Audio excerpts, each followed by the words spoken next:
Hello students. तो आज class +1 unit number 2 kinematics के लेक्चर नंबर 44 में हमारा टॉपिक है सर्कुलर मोशन पार्ट 2। तो जैसा कि पिछले लेक्चर में हमने सर्कुलर मोशन पार्ट 1 में डिस्कस किया था कि अगर कोई पार्टिकल सर्कुलर पाथ फॉलो कर रहा है तो सर्कुलर पाथ फॉलो करते वक्त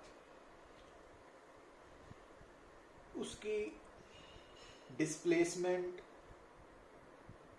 distance covered, average velocity, change in velocity,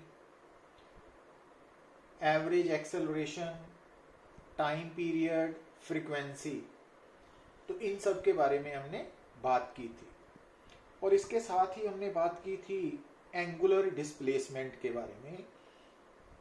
तो एंगुलर डिस्प्लेसमेंट बेसिकली क्या था कि जब कोई भी पार्टिकल सर्कुलर पाथ फॉलो करता है तो जब वो एक पॉइंट से दूसरे पॉइंट शिफ्ट हो रहा है अलोंग इट सर्कुलर पाथ, तो उन दो पॉइंट्स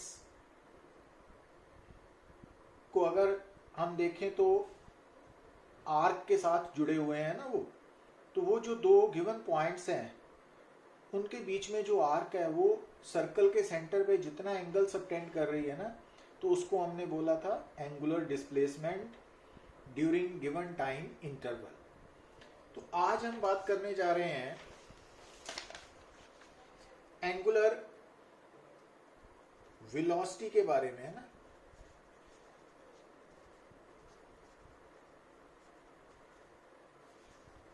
एंगुलर वेलोसिटी के बारे में।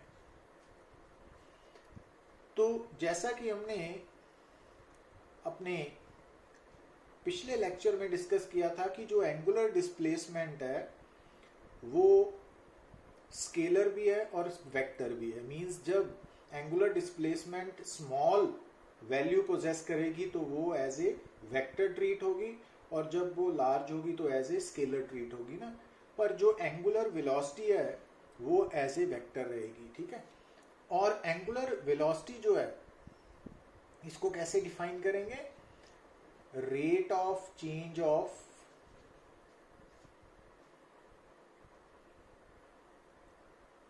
Angular position with respect to time. तो जैसे एंगुलर वेलोसिटी होती है ना, rate of change of position with respect to time, तो उसी तरह से ये है rate of change of angular position with respect to time. तो अगर हमने एंगुलर वेलोसिटी का सिर्फ मैग्नीट्यूड निकालना है तो D theta by D T, और इसका एसआई यूनिट क्या होगा? रेडियन पर सेकेंड। तो ये इसका एसआई यूनिट है ना। अब यहां देखिए आप कि अगर कोई पार्टिकल सर्कुलर पाथ फॉलो कर रहा है ना, तो अगर ये सर्कुलर पाथ है, ये सर्कल का सेंटर है, ये सर्कल का रेडियस है, और पार्टिकल इस सर्कल में मूव कर रहा है, और जो सर्कुलर पाथ ट्रेवर्स कर रहा है वो किस डायरेक्शन में है? तो वो एंटी क्लॉकवाइज है ना। तो ये एंटी क्लॉकवाइज डायरेक्शन है। तो अब इस केस में अगर हमसे कोई पूछे कि एंगुलर वेलोसिटी का मैग्नीट्यूड जो है वो कैसे निकालना है ना, तो वो तो है time rate of change of angular position. But angular velocity की डायरेक्शन कैसे बतानी है? तो जो डायरेक्शन ऑफ एंगुलर वेलोसिटी है ना वो हमने राइट हैंड थंब रूल के अकॉर्डिंगली बतानी है, ठीक है। अब राइट हैंड थंब रूल में क्या करना है आपने कि जो सर्कुलर पाथ पार्टिकल फॉलो कर रहा है ना, तो आपने अपने राइट हैंड की फिंगर्स को उसी सेंस में रोटेट कर लेना है ना, कर्ल कर लेना है। तो जैसे यहाँ पे आप देख रहे हो कि जो पार्टिकल है वो एंटी क्लॉकवाइज डायरेक्शन में घूम रहा है, तो अगर मैं अपने राइट हैंड की फिंगर्स को भी इसी तरह से कर्ल करूं तो जो मेरा स्ट्रेच्ड थंब है ना, तो स्ट्रेच्ड थंब जिस डायरेक्शन में है वो एंगुलर वेलोसिटी की डायरेक्शन है। तो यहाँ पर इस केस में जो एंगुलर वेलोसिटी की डायरेक्शन है वो इस प्लेन के परपेंडिकुलर है बट अपवर्ड है ना, तो उसको हम तो यहाँ पे एंगुलर वेलोसिटी की डायरेक्शन क्या है, डॉट। तो अगर आपके सामने डॉट हो तो उसका मीनिंग होता है कि वेक्टर की डायरेक्शन प्लेन के परपेंडिकुलर है बट अपवर्ड है ना, normal to the surface but outward. तो अब अगर मान लीजिए कि अगर सर्कुलर पाथ जो पार्टिकल फॉलो कर रहा है अगर वो ऐसे होता है ना क्लॉकवाइज, तो इस केस में एंगुलर वेलोसिटी की डायरेक्शन आपने राइट हैंड थंब रूल से कैसे निकालनी थी, क्योंकि जो पार्टिकल है वो क्लॉकवाइज डायरेक्शन में घूम रहा है ना, तो इस कारण ये हमने राइट हैंड की फिंगर्स को क्लॉकवाइज में कर्ल करना है और थंब जो है स्ट्रेच जो थंब है वो नीचे की तरफ है ना। तो इस केस में इस डायग्राम में जो एंगुलर वेलोसिटी की डायरेक्शन है वो क्रॉस होगी। मतलब आज के बाद जब आप किसी भी वेक्टर क्वांटिटी की डायरेक्शन को डिनोट करते हो डॉट के साथ, तो उसका मतलब है कि गिवन प्लेन के परपेंडिकुलर है बट आउटवर्ड है ना। और अगर आप क्रॉस के साथ रिप्रेजेंट करते हो डायरेक्शन, तो उसका मतलब है normal to the plane but inward. तो ये बातें आपने याद रखनी है। Dot means outward, normal to the plane, और क्रॉस मीन्स इनवर्ड, अंदर की तरफ है ना। समझाई बात? अच्छा, अब एक तो होती है एंगुलर वेलोसिटी, तो एक आएगी एवरेज एंगुलर वेलोसिटी। तो जब आपने एवरेज एंगुलर वेलोसिटी का मैग्नीट्यूड निकालना है तो आपने सिंपली क्या नोट करना है। अब मान लीजिए कि इस सर्कल में जो पार्टिकल है वो इनिशियली यहाँ पे है ए पे, और थोड़ी देर बाद बी पे चला गया ना। तो अब अगर आप मान लें कि जब पार्टिकल ए से बी गया तो ये एंगुलर डिस्प्लेसमेंट कितनी हुई, डेल्टा थीटा। और मान लीजिए ए से बी जाने के लिए पार्टिकल को कितना टाइम लगा, है ना, time taken to move from A to B, delta T. तो जो एवरेज वैल्यू होती है ना वो रेशो होती है। तो एवरेज एंगुलर वेलोसिटी क्या है, ratio of displacement to time, angular displacement to time taken. तो एंगुलर वेलोसिटी क्या है, एवरेज एंगुलर वेलोसिटी क्या है, ratio of angular displacement to time taken. तो ratio of angular displacement to time taken को हम एवरेज एंगुलर वेलोसिटी बोलेंगे ना। अब इसका यूनिट भी सेम ही आएगा और डायरेक्शन भी सेम प्रोसीजर है ना। बट यहाँ पे आपने क्या नोट करना है कि जैसा कि हमने पिछले लेक्चर में कवर किया था कि जब हम सर्कुलर मोशन के साथ डील करते हैं ना, तो एक होता है यूनिफॉर्म सर्कुलर मोशन। जब आप यूनिफॉर्म सर्कुलर मोशन की बात करते हो तो यूनिफॉर्म सर्कुलर मोशन का मीनिंग है कि सर्कुलर पाथ फॉलो करने वाले पार्टिकल की स्पीड कांस्टेंट है, स्पीड कांस्टेंट है। और दूसरा, यूनिफॉर्म सर्कुलर मोशन में जो एंगुलर वेलोसिटी है ना वो भी कांस्टेंट है। बट जो वेलोसिटी है जिसको लीनियर वेलोसिटी भी बोल सकते हैं वो वेरिएबल होगी। क्यों? क्योंकि सर्कुलर पाथ में जब पार्टिकल मूव करेगा तो उसकी वेलोसिटी की डायरेक्शन तो चेंज होगी ना, तो इस कारण वेलोसिटी कभी भी कांस्टेंट नहीं हो सकती। बट एंगुलर वेलोसिटी कांस्टेंट होगी ड्यूरिंग यूनिफॉर्म सर्कुलर मोशन। तो वेलोसिटी या लीनियर वेलोसिटी एक ही बात है। और दूसरी तरफ एंगुलर वेलोसिटी, तो एंगुलर वेलोसिटी और वेलोसिटी को आपने मिक्स नहीं करना है ना, दो, these are the two separate quantities. तो एंगुलर वेलोसिटी कांस्टेंट होगी।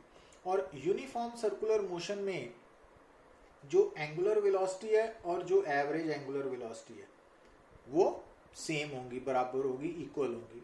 और इस कारण यूनिफॉर्म सर्कुलर मोशन में हम एंगुलर वेलोसिटी को angular displacement over time taken की रेशियो से भी निकाल सकते हैं ना। बट अदरवाइज एंगुलर वेलोसिटी क्या है, time rate of change of angular position या rate of change of angular position with respect to time. तो पर जब यूनिफॉर्म सर्कुलर मोशन की बात आएगी तो angular velocity and average angular velocity ये दोनों इक्वल होंगी। तो इस कारण हम एंगुलर वेलोसिटी को angular displacement over time taken से भी निकाल सकते हैं। तो ये बात आपने भूलनी नहीं है ना। तो अलग अलग कंडीशंस में डेफिनेशन कैसे यूज करनी है ये है। अब अगर हम बात करें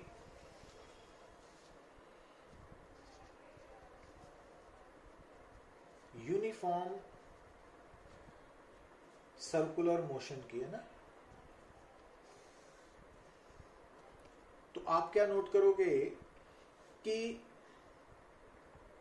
जो यूनिफॉर्म सर्कुलर मोशन है, जैसे कि हमने अभी डिस्कस किया कि यूनिफॉर्म सर्कुलर मोशन में स्पीड कांस्टेंट होगी, वेलोसिटी वेरिएबल होगी, एंगुलर वेलोसिटी भी कांस्टेंट होगी, और एंगुलर वेलोसिटी कांस्टेंट होने के कारण angular velocity and average angular velocity को निकालने का फार्मूला एक यूज कर सकते हैं ना, रेशो ले सकते हैं angular displacement to time taken की।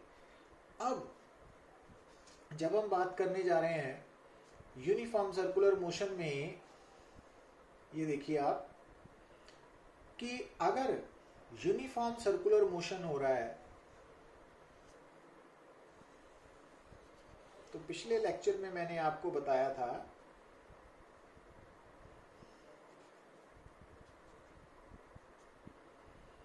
कि यूनिफॉर्म सर्कुलर मोशन में मान लीजिए पार्टिकल ए से स्टार्ट हुआ, पॉइंट ए से स्टार्ट हुआ, सर्कुलर पाथ फॉलो करता हुआ वापस ए पे आ गया, तो इट मीन्स उसने एक रेवोल्यूशन कंप्लीट कर ली ना। तो time taken to complete revolution क्या है? Time period. और यूनिफॉर्म सर्कुलर मोशन में क्योंकि स्पीड कांस्टेंट रहेगी तो टाइम पीरियड भी कांस्टेंट होगा ना, तो एक तो ये बात है ना। अब टाइम पीरियड का मतलब है पार्टिकल ए से चल के वापस ए पे आ गया ना। अब जब पार्टिकल वापस ए पे आया तो सर्कल के सेंटर पे कितना एंगल सबटेंड हुआ? 360 डिग्री या 2 पाई रेडियन। तो it means uniform circular motion के दौरान ड्यूरिंग वन टाइम पीरियड जो एंगुलर डिस्प्लेसमेंट है वो है 2 पाई रेडियन, और जो टाइम टेकन है वो टाइम पीरियड के इक्वल है।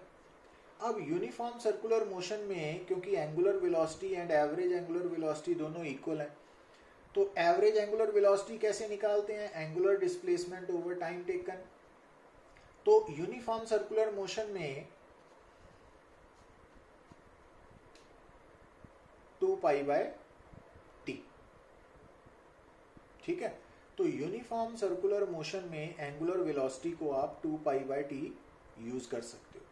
बट अगर नॉन यूनिफॉर्म सर्कुलर मोशन है, मतलब वो सर्कुलर मोशन जिसके दौरान पार्टिकल की स्पीड बढ़ रही है या कम हो रही है, चेंज हो रही है, तो उस केस में angular velocity and average angular velocity equal नहीं होंगे, है ना। Got it? तो उस केस में average angular velocity 2 pi by T होगी नॉन यूनिफॉर्म सर्कुलर मोशन में। बट यूनिफॉर्म सर्कुलर मोशन में average angular velocity and angular velocity दोनों 2 पाई बाय टी के इक्वल होंगी ना। तो इसका मतलब यूनिफॉर्म सर्कुलर मोशन में जो एंगुलर वेलोसिटी है वो 2 पाई बाय टी से भी निकल आएगी। इसका मतलब अगर आपको मालूम है कि आपके सामने जो पार्टिकल मूव कर रहा है वो यूनिफॉर्म सर्कुलर मोशन पोजेस कर रहा है और उसका टाइम पीरियड आपको मालूम है, तो आप ओमेगा निकाल सकते हो।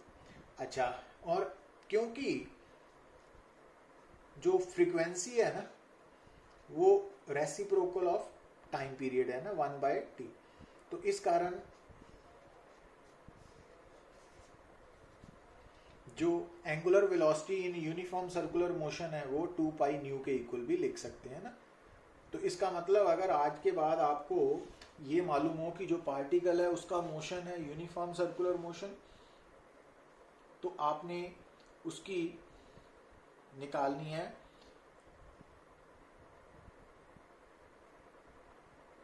Angular velocity. तो कैसे निकालोगे आप? 2 पाई बाय टाइम पीरियड या 2 पाई न्यू से यूज करके भी निकाल सकते हो ना। अब कैपिटल टी यहाँ पे क्या है? टाइम पीरियड, न्यू क्या है? फ्रीक्वेंसी। अब यहाँ पे आपने एक बात और समझनी है कि ये जो रिजल्ट्स हैं इसको आप जैसे मान लीजिए rotation of earth about its own axis है, तो जो अर्थ है ना वो अपनी एक्सिस के अबाउट रोटेट कर रही है और उस वक्त उसका टाइम पीरियड 24 आवर है ना। तो उस केस में अगर हमसे कोई पूछे कि calculate the angular velocity of earth about its own axis, तो उस केस में आपने फार्मूला ओमेगा निकालने के लिए 2 pi by time period use करना है, और टाइम पीरियड क्या लेना है 24 आवर, और उसको हमने एसआई में कन्वर्ट कर लेना है ना, टाइम को, वो 24 आवर को सेकंड में कन्वर्ट कर लेना है।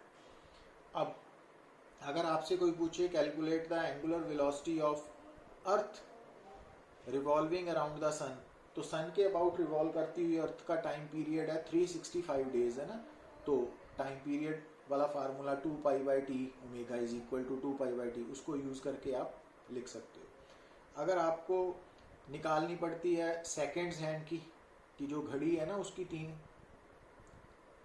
सुई होती है ना, 1 मिनट वाली, 1 आवर वाली, 1 सेकेंड वाली, तो जो सेकेंड्स हैंड है तो उसका टाइम पीरियड है 1 मिनट और 60 सेकेंड। जो मिनट्स हैंड है उसका टाइम पीरियड है 1 आवर, तो उसको मिनट में सेकेंड में कन्वर्ट कर लेना फर्दर।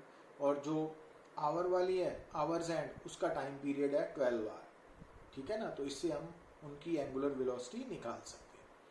तो ये फार्मूला है कि अगर आपको टाइम पीरियड या फ्रीक्वेंसी नोन है तो आप एंगुलर वेलोसिटी कैसे निकालनी है ना, तो ये इम्पॉर्टेंट पार्ट है जो फर्दर टॉपिक्स में भी ज़रूरत पड़ेगी हमें ना, तो ये याद रखना है। अच्छा, अब अगर हम बात करें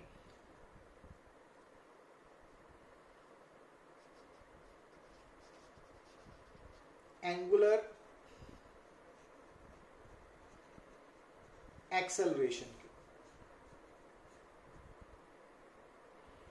तो एंगुलर एक्सेलरेशन क्या है?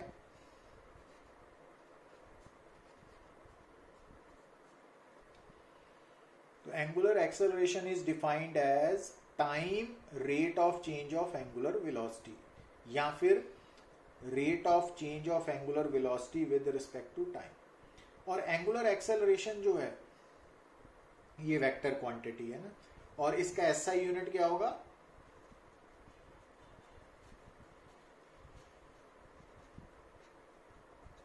रेडियन पर स्क्वायर सेकेंड। और जो एंगुलर वेलोसिटी का अगर आपने मैग्नीट्यूड निकालना है तो D omega by D T. पर इसके साथ ही आपने याद रखना है कि क्योंकि जो ओमेगा है एंगुलर वेलोसिटी वो D theta by D T है ना, तो अगर हम यहाँ पे D theta by D T substitute करें तो ये D square theta by D T square बनेगा ना। तो मीन्स एंगुलर एक्सेलरेशन को आप D omega by D T से भी निकाल सकते हो। मतलब अगर आपको ओमेगा की इक्वेशन दी हुई है तो आपने टाइम के साथ उसको एक बार डिफरेंशिएट करना है तो वो अल्फा बन जाएगा ना एंगुलर एक्सेलरेशन। और अगर आपको थीटा दिया हुआ है मीन्स एंगुलर पोजीशन दी हुई है ना, तो उसको आपने 2 बार टाइम के साथ डिफरेंशिएट करना है तो वो एंगुलर एक्सेलरेशन बनेगी ना। D square theta by D T square का मीनिंग है कि अगर आप एंगुलर पोजीशन को टाइम के साथ 2 बार डिफरेंशिएट करते हो तो वो एंगुलर एक्सेलरेशन में कन्वर्ट हो जाएगी। तो इस तरह से याद रखना है ना। तो एंगुलर एक्सेलरेशन की वैल्यू कैसे निकालनी है तो वो हमने नोट किया। पर अगर मान लीजिए आपने एंगुलर एक्सेलरेशन की जगह अगर एवरेज एंगुलर एक्सेलरेशन की वैल्यू निकालनी है ना, एवरेज, तो उसके लिए आप क्या करोगे? Change in angular velocity over time taken, तो ये फार्मूला यूज करेंगे ना। तो जहां पे भी हम एवरेज वैल्यू निकालते हैं तो वहां पे रेशो आ जाती है ना, तो ये फर्क आएगा। अब अगर हम बात करें relation between angular velocity and linear velocity,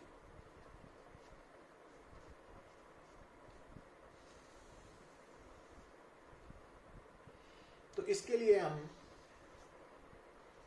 ये ड्रॉ करते हैं एक सर्कल जिसका रेडियस आर है।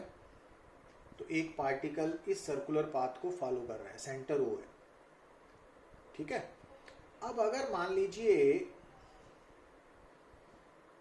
कि इनिशियली पार्टिकल जो है ना वो ए पे था, मींस ये टाइम हमने मान लिया 0, और after time T particle B पे पहुंच गया ना, एट टाइम टी बी पे पहुंच गया।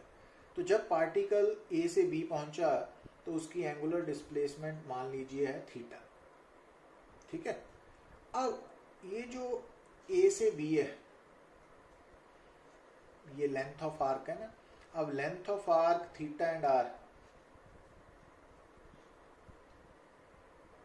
अब यहां पे नोट करिए, अगर सर्कुलर मोशन हो रहा है, अगर पार्टिकल सर्कुलर पाथ फॉलो कर रहा है, तो सर्कुलर पाथ फॉलो करते वक्त पार्टिकल अलग अलग टाइम पे अलग अलग पोजीशन पे होगा ना, कभी बी पे आ गया ना, तो उसके कारण क्या होगा, एल की वैल्यू बदलेगी ना, कि जो पार्टिकल है अगर वो बी की जगह पे यहाँ पे आ गया तो एल बढ़ जाएगा ना, और थीटा भी बढ़ेगा, बट आर सेम रहेगा। मीन्स इस फार्मूला में ड्यूरिंग सर्कुलर मोशन एल भी चेंज हो रहा है, थीटा भी चेंज हो रहा है, बट आर कांस्टेंट है।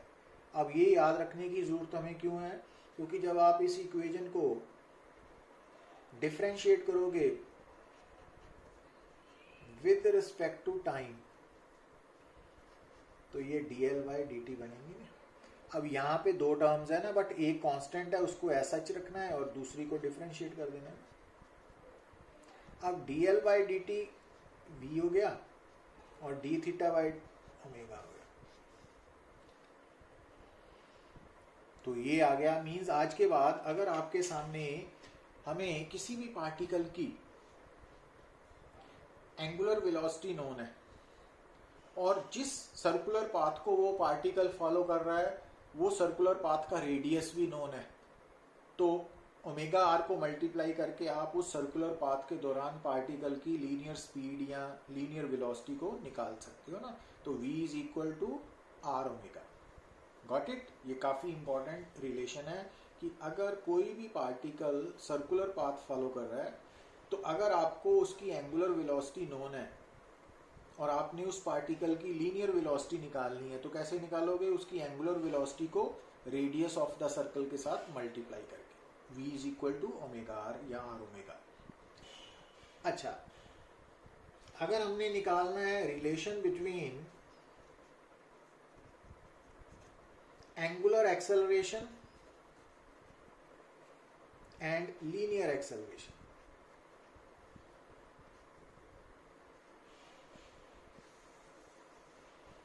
तो यहां पे हमने इक्वेशन 1 को डिफरेंशिएट किया था ना विद रिस्पेक्ट टू टाइम, ये 2 बन गई ना। अब हम यहां पे equation 2 with respect to time, तो ये बन गया dv बाई dt और ये r कांस्टेंट है तो ये बन गया d ओमेगा बाई dt। तो dv बाई dt क्या है, एक्सेलरेशन, और d ओमेगा बाई dt क्या है, एंगुलर एक्सेलरेशन। तो अब यहां पे आपने किस चीज को, किस बात को नोट करना है कि अगर कोई पार्टिकल सर्कुलर पाथ फॉलो कर रहा है तो अगर एट एनी टाइम उसकी एंगुलर एक्सेलरेशन नोन है, अल्फा नोन है, तो आपने उसकी लीनियर एक्सेलरेशन निकालनी है, तो क्या करोगे आप, उस पार्टिकल की एंगुलर एक्सेलरेशन को रेडियस ऑफ द सर्कल के साथ मल्टीप्लाई करोगे तो वो आपके सामने लीनियर एक्सेलरेशन आ जाएगी। अब यहाँ पे आके आपको एक बात समझनी पड़ेगी, वो क्या है कि एक्चुअली जब हम बात करते हैं मोशन की, अब यहां पे आप एक बात को समझिए कि मान लीजिए ए पार्टिकल इज इन मोशन। जब कोई पार्टिकल मोशन में है ना, तो उसके साथ एक तो वेक्टर क्वांटिटी जुड़ेगी वेलोसिटी, और दूसरी क्वांटिटी हो सकती है एक्सेलरेशन। ठीक है, अब ये बात आपने, क्योंकि पिछले लेक्चर्स में मैंने बताया था कि वेलोसिटी एंड एक्सेलरेशन ये दो डिफरेंट क्वांटिटीज है ना, फिजिकल क्वांटिटीज है। तो वेलोसिटी का कंसर्न है rate of change of position के साथ विद रिस्पेक्ट टू टाइम, और एक्सेलरेशन का कंसर्न है rate of change of velocity with respect to time. ठीक है ना, वेलोसिटी के चेंज होने के साथ एक्सेलरेशन जुड़ी हुई है और पोजीशन के चेंज होने के साथ वेलोसिटी जुड़ी हुई है ना। और किसी भी मूविंग क्वांटिटी की, जब कोई क्वांटिटी, कोई ऑब्जेक्ट मूव कर रहा है ना, तो जब कोई ऑब्जेक्ट मूव कर रहा है ना, तो उसकी वेलोसिटी तो जरूर होगी, अगर कोई ऑब्जेक्ट इन मोशन है तो वो वेलोसिटी तो पोजेस करेगा, बट उसकी एक्सेलरेशन हो भी सकती है, नहीं भी हो सकती। और अगली बात, वेलोसिटी भी वेक्टर क्वांटिटी है और एक्सेलरेशन भी वेक्टर क्वांटिटी है। तो जो वेलोसिटी है ना, अगर वो उसकी डायरेक्शन आपको नोन है तो वो बेसिकली किस तरफ होगी, ये बातें हमने ऑलरेडी की हुई हैं कि अगर कोई पार्टिकल पाथ फॉलो कर रहा है, मोशन में है ना, तो एट एनी टाइम उसकी वेलोसिटी की डायरेक्शन हम कैसे निकाल सकते हैं, टेंजेंट ड्रॉ करके ना टू द पाथ। तो अब अगर मान लीजिए ये वेलोसिटी की डायरेक्शन है ना, जब पार्टिकल पी पॉइंट पे है ना, एक पार्टिकल मोशन में है और जब वो पी पॉइंट से निकल रहा है तो उस वक्त उसकी वेलोसिटी की डायरेक्शन ये है और ये उसकी एक्सेलरेशन है। तो जैसा कि मैंने आपको बताया कि एक्सेलरेशन और वेलोसिटी ये दोनों की डायरेक्शन सेम हो भी सकती है, नहीं भी हो सकती। तो यहां पे हम मान रहे हैं कि डायरेक्शन सेम नहीं है ना, ठीक है। अब अगर आप वेलोसिटी की एट एनी टाइम वेलोसिटी की डायरेक्शन जानते हो ना, तो जिस डायरेक्शन में वेलोसिटी डायरेक्टेड है तो उसको हम मानते हैं, क्योंकि अलोंग द टेंजेंट बोलते हैं ना, तो टेंजेंशियल डायरेक्शन। तो वेलोसिटी की डायरेक्शन को हम बोलते हैं टेंजेंशियल डायरेक्शन। Got it? तो वेलोसिटी की डायरेक्शन है टेंजेंशियल डायरेक्शन।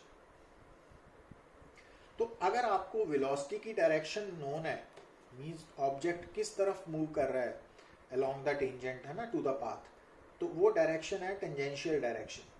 तो अगर आप टेंजेंशियल डायरेक्शन के परपेंडिकुलर लाइन ड्रॉ करते हो तो वो है रेडियल डायरेक्शन, ठीक है। अब अगर आप, तो इट मींस जब पार्टिकल मोशन में है और उस पार्टिकल की वेलोसिटी एंड एक्सेलरेशन दोनों की डायरेक्शन आपको मालूम है, तो जिस तरफ वेलोसिटी डायरेक्टेड है वो टेंजेंशियल डायरेक्शन है और जिस तरफ वेलोसिटी डायरेक्टेड है उसके परपेंडिकुलर रेडियल डायरेक्शन है ना।